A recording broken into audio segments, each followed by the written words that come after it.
लेख में निहित किसी भी जानकारी, सामग्री, गणना की सटीकता या विश्वसनीयता की गारंटी नहीं है। विभिन्न माध्यमों, ज्योतिषियों, पंचांग, प्रवचनों, मान्यताओं, धर्म ग्रंथों से संग्रहित कर ये जानकारी आप तक पहुंचाई गई है। हमारा उद्देश्य महज आप तक सूचना पहुंचाना है। इसके उपयोगकर्ता इसे महज सूचना समझकर ही ले। इसके अतिरिक्त इसके किसी भी उपयोग की जिम्मेदारी स्वयं उपयोगकर्ता की ही रहेगी। नमस्कार दोस्तों, स्वागत है आप सबका आपके चैनल जी जायसवाल अद्भुत ज्ञान गंगा में। आज की हमारी कहानी है ज्येष्ठ एकदंत संकष्टी चतुर्थी व्रत कथा। आइए जानते हैं इस व्रत के लाभ। आज एकदंत संकष्टी चतुर्थी है। इस दिन विधि विधान के साथ भगवान गणेश की पूजा करने और कथा सुनने से सभी विघ्न दूर होते हैं और कभी किसी चीज की कमी नहीं होती है। मान्यता है एकदंती संकष्टी चतुर्थी की कथा सभी का मंगल करने वाली होती है। अगर आप व्रत कर रहे हैं या फिर नहीं तो भी आप कथा सुन सकते हैं। आइए जानते हैं इस कथा के बारे में। दोस्तों, आगे बढ़ने से पहले आप इस चैनल में नए हैं तो प्लीज़ इसे सब्सक्राइब कर लें। वीडियो को अंत तक देखिए। हमारा यह वीडियो कैसा लगा कमेंट बॉक्स में ज़रूर बताइए।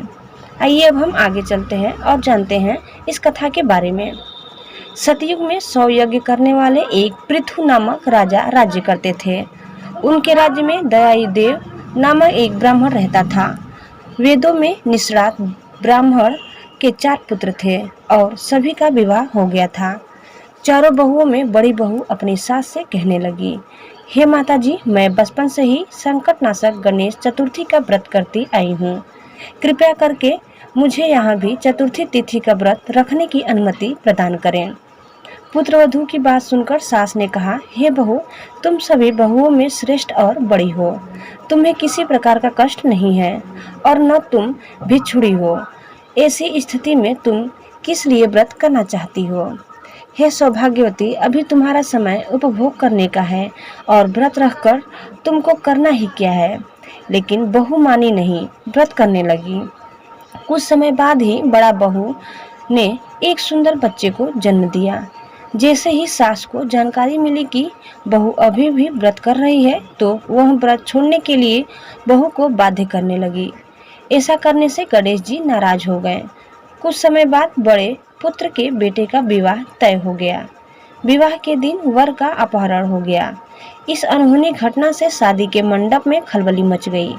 सभी लोग व्याकुल होकर कहने लगे, लड़का कहाँ गया? किसने अपहरण कर लिया? बारातियों द्वारा ऐसा समाचार पाकर उसकी माता अपनी सास से रो रो कर कहने लगी, हे माता जी, आपने मेरे गणेश चतुर्थी व्रत को छुड़वा दिया है, जिसके परिणाम स्वरूप ही मेरा पुत्र गायब हो गया है।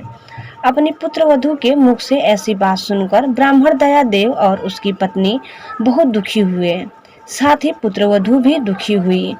पुत्र के लिए दुखित पुत्रवधू प्रतिमास संकटनाशक गणेश चतुर्थी व्रत का करने लगी। एक समय की बात है कि गणेश जी एक वेदज्ञ और दुर्बल ब्राह्मण का रूप धारण करके भिक्षाटन के लिए इस मधुर भाषणी के घर आए। ब्राह्मण ने कहा कि हे बेटी, मुझे भिक्षा स्वरूप इतना भोजन दो कि मेरी शुद्धा शांत हो जाए। उस ब्राह्मण की बात सुनकर उस पुत्रवधू ने उस ब्राह्मण का विधिवत पूजन किया। भक्ति पूर्वक भोजन कराने के बाद उसने ब्राह्मण को वस्त्र आदि दिए। कन्या की सेवा से संतुष्ट होकर ब्राह्मण कहने लगा, हे कल्याणी, हम तुम पर प्रसन्न हैं।